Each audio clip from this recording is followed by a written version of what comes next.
14 juin 1830, les troupes françaises débarquent sur la plage de Sidi Ferruche, à 25 km d'Alger.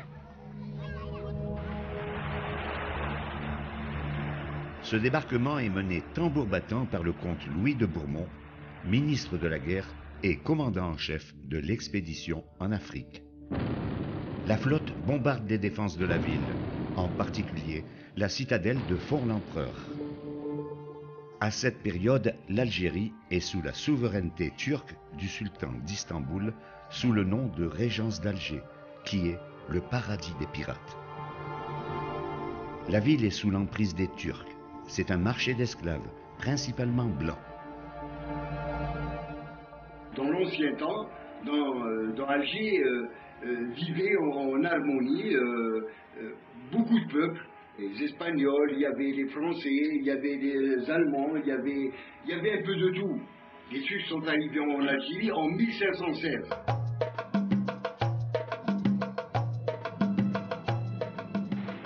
Du XVIe au XIXe siècle, les pirates sèment la terreur en Méditerranée et empêchent tout commerce international.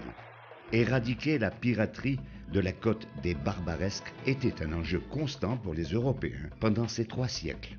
Des bombardements du port d'Alger, entre autres américains et anglais, s'étaient produits à différentes époques, sans grand résultat.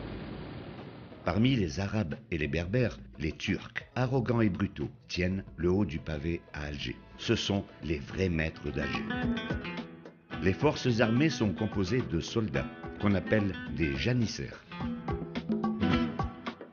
Les Européens constituent une part non négligeable de la population d'Alger, soit comme esclaves, soit comme renégats.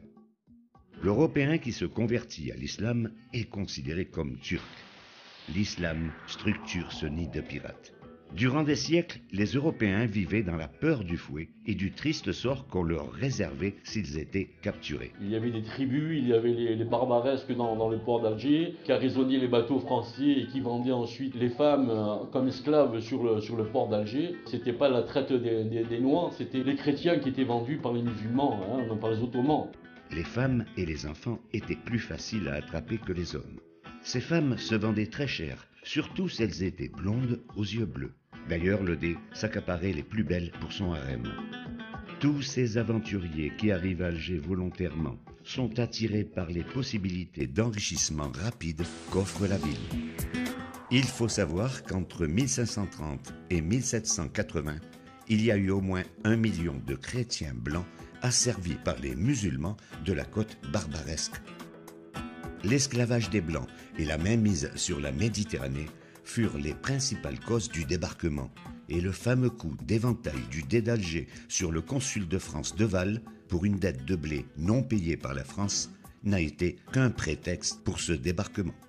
Après plusieurs jours de difficiles combats contre les troupes turques, qui font près de 500 morts et quelques 2000 blessés chez les Français, Hussein-D négocie et s'incline le 5 juillet 1830 contre la vie sauve pour lui et ses janissaires. Cependant, la France garantit la pratique de l'islam et le choix de leur statut. Le Dé embarquera pour Naples à bord de la frégate La Jeanne d'Arc avec ses 55 femmes et tous ses trésors. Quant aux troupes turques, elles quittent l'Algérie avec tous leurs biens pour l'Asie mineure. L'armée française s'empare de plusieurs villes, dont Oran, Arzeu, Bonn. Mais en 1832, un jeune chef arabe de 24 ans, nommé Abdelkader, se proclame émir et va mener plus tard une guerre sainte contre les Français à la tête de sa puissante smala, composée de milliers de cavaliers. Après une alternance de succès et d'échecs, Abdelkader fait sa soumission au général Lamoricière le 23 décembre 1847. Cette côte barbaresque a connu plusieurs noms avant que la France donne officiellement celui d'Algérie le 14 octobre 1839. Avant l'envahisseur arabe, il y a eu l'envahisseur vandale, il y a eu l'envahisseur romain, et avant eux, il y a eu l'envahisseur berbère. Et avant eux, il y avait des populations qui venaient d'on ne sait où, qui s'appelaient les Atlanthropes. Nous sommes des éléments extérieurs à l'Algérie, comme tous les autres avant nous l'ont été. 3 départements français sont créés: Oran, Alger et Constantine. Pendant que la pacification se poursuit, les militaires commencent à structurer le pays. Il y a tout à faire en Algérie. À partir de 1848, la France envoie en Algérie 12 000 ouvriers républicains organisés en 17 convois. Le premier convoi de colons, composé de 843 personnes, qui va fonder Saint-Cloud en Algérie, quitte Paris le 8 octobre à bord de 6 péniches.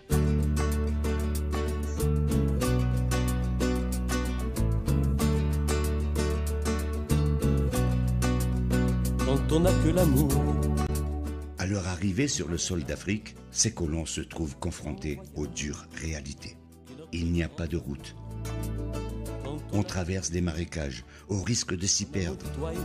Arrivés à destination, l'armée les entasse sous des tentes ou des baraques en bois, parfois à même la terre. Le paludisme, le choléra ou le typhus s'abat sur eux, ce qui entraîne de véritables hécatombes. Par exemple, dans le Constantinois, 2 colons sur 3 succombent avant même d'avoir touché la pioche ou la charrue.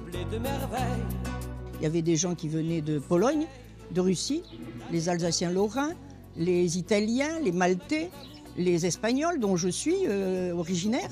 C'était ça l'Algérie. Si certains gros financiers étrangers s'enrichissent sur le sol africain, ces colons composés de petits fonctionnaires, exploitants agricoles et commerçants se mettent à bâtir l'Algérie. La France est arrivée, notamment dans ce qu'était cette côte, elle a commencé à construire tous les ports.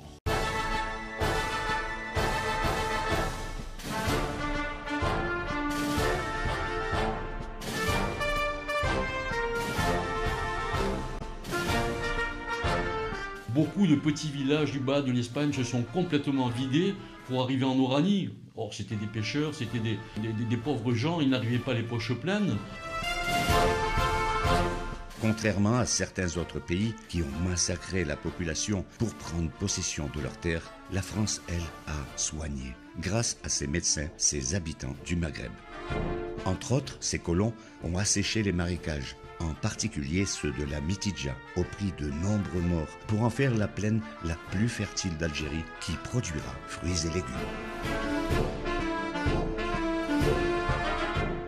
Elle a su aussi respecter la langue arabe et la religion, ce que n'ont pas fait les Arabes, forçant les Kabyles chrétiens à s'islamiser. En 1848, la France proclame l'Algérie partie intégrante du territoire français. Mais beaucoup de régions restent encore en rébellion, dont la Kabylie et le Sahara. Et ce n'est qu'au début du XXe siècle que la totalité du territoire algérien actuel est conquis. Mais l'histoire ne s'arrête pas là.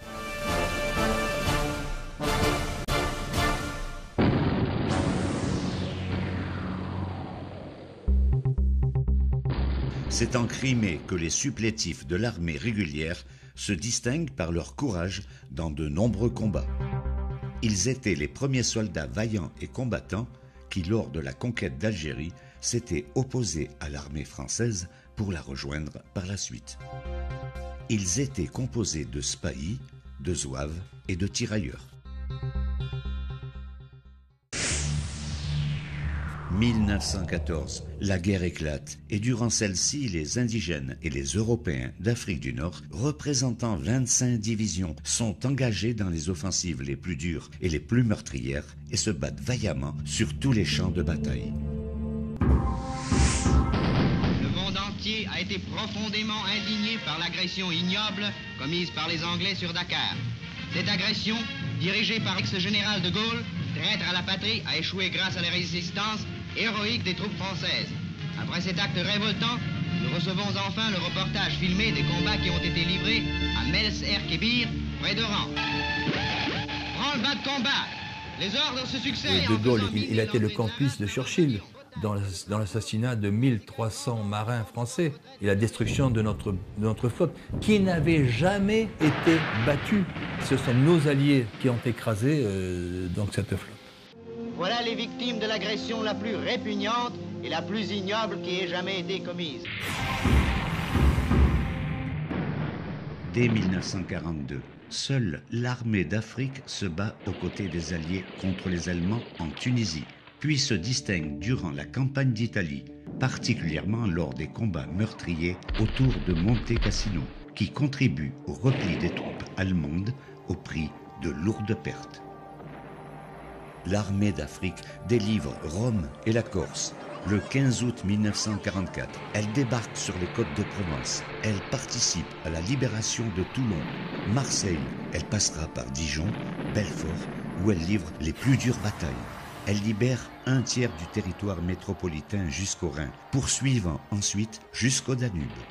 Cette armée d'Afrique est forte de 400 000 hommes, dont 233 000 indigènes africains et de 175 000 Européens originaires d'Afrique du Nord.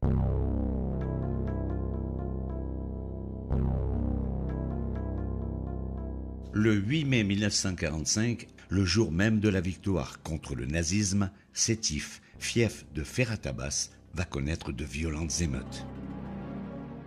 Plusieurs manifestations sont programmées et la population européenne s'apprête à y participer dans la joie et l'euphorie.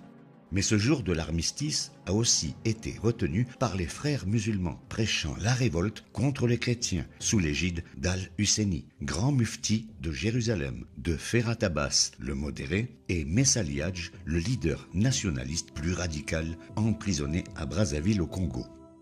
Les musulmans demandent l'autorisation d'organiser un défilé, ne voulant pas se mêler à celui prévu officiellement.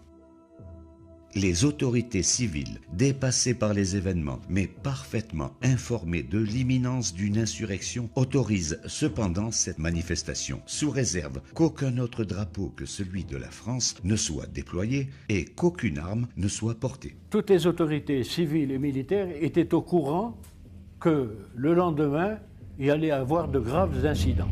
Les meneurs de l'insurrection ont bien préparé leur action. Ils savent que l'Algérie est vidée de ses hommes valides, qui sont mobilisés, que les effectifs de la police, de la gendarmerie et de l'armée sont réduits, que la population européenne, tout à la joie de fêter la victoire, devient une proie facile, car sans défense. Donc il restait à Sétif les vieux, les vieilles, les femmes, les enfants et quelques réformés. De tous les quartiers arabes et des douars environnants afflue une impressionnante foule d'indigènes. En tête, environ 250 scouts en tenue entament des chants nationalistes et pour la première fois, on voit apparaître un drapeau vert et blanc, emblème de l'indépendance, ainsi que des pancartes hostiles à la France. Le commissaire Olivieri reçoit l'ordre de stopper le cortège et de saisir ce drapeau et ses bannières séditieuses. Il est pris à partie par la foule. Pour se dégager, il sort son pistolet et tire un coup de feu en l'air. Tout va très vite. L'insurrection éclate. Le maire, M. Deluca, qui tentait de rétablir le calme, est abattu. Des tirs sont échangés entre policiers et manifestants. La masse des indigènes s'engouffre dans toutes les rues en criant « Mort aux chrétiens ». Les pauvres Européens, qui ne trouvaient pas un abri, étaient massacrés, égorgés, lardés de coups de poignard dans le ventre, assommés de coups de bâton sur la tête. C'était un massacre épouvantable.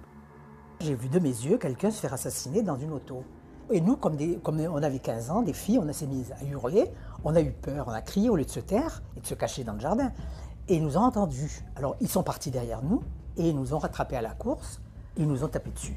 Ils nous ont tapé dessus à coups de bâton, à coups de ferraille. Mon épouse a reçu des coups sur la tête, c'était grave, et son frère a été grièvement blessé également. Moi, j'avais une tête qui avait doublé de volume, j'avais des amies, des cousines qui étaient pleines de sang. Elles auront la vie sauve grâce à l'intervention rapide de quelques personnes qui mettent en fuite ces hordes barbares qui laissent derrière elles un spectacle abominable. C'est des images qui me sont restées depuis mes 17 ans. De voir ces cadavres abandonnés, gisant dans leur sang, massacrés, méconnaissables. Les militaires appelés en renfort ont un ordre bien précis. L'ordre était donné aux militaires de ne faire usage de leurs armes que s'ils étaient attaqués. C'est très clair. Donc sans tirer un seul coup de feu, vous m'entendez? L'armée n'a pas tiré un seul coup de feu à Sétif. Ils font fuir les manifestants. L'insurrection se propage dans l'est du Constantinois, principalement à Guelma et Kerata. des dizaines de milliers d'indigènes fanatisés à l'appel du djihad, guerre sainte, encerclent les villages. Les fermes isolées sont pillées et brûlées. Près de 800 musulmans fidèles à la France sont sauvagement assassinés. Ils mettent la région à feu et à sang. Face à ces actes de barbarie et voulant éviter que ces émeutes ne s'étendent sur toute l'Algérie, Charles Tillon, ministre de la guerre dans le gouvernement provisoire de Charles de Gaulle et principal dirigeant du Parti communiste français, ordonne aux troupes de rétablir l'ordre. Le général Duval avec les Sénégalais ont rétabli l'ordre et c'est vrai qu'après, effectivement, il y a eu aussi des morts côté musulman, c'est indéniable. Une chasse sans pitié est livrée contre la population indigène qui se réfugie dans les montagnes, loin des mechtas qui sont bombardés.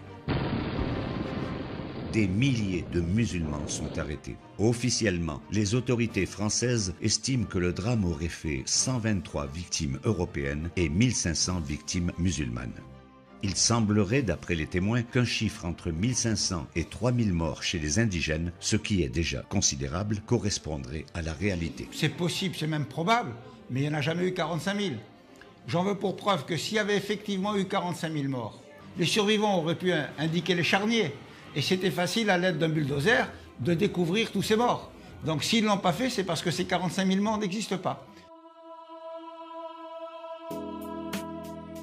De ces douloureux événements qui ont déchiré l'Algérie, le général Duval tire lui-même la leçon en déclarant « Je vous ai donné la paix pour 10 ans, mais il ne faut pas se leurrer. Tout doit changer en Algérie. Il faut faire des réformes sérieuses. » La vérité, il y a eu quelques abus. C'est vrai qu'il y a eu des abus, comme dans tout pays, il y a des abus. Vous voyez, notamment après le décret Crémieux, par exemple, quand on a accordé la nationalité française aux Juifs, ben pourquoi, après 1945, on ne l'a pas accordé à tous ceux qui ont fait la guerre?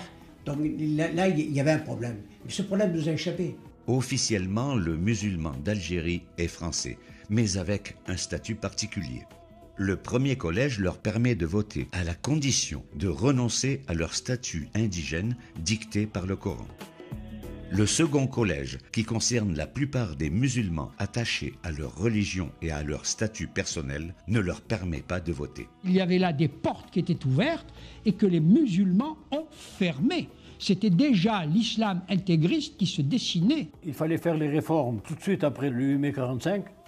Alors après le 8 mai 1945, qu'est-ce qu'a fait la France? La France, elle a dépensé des milliards en Algérie, elle a construit des écoles, elle a construit des bâtiments, des hôpitaux à tour de bras et tout ça. Mais non, ça n'a pas influencé. C'est sous ce contexte très particulier que l'Algérie reprend ses habits de lumière sous son divin soleil.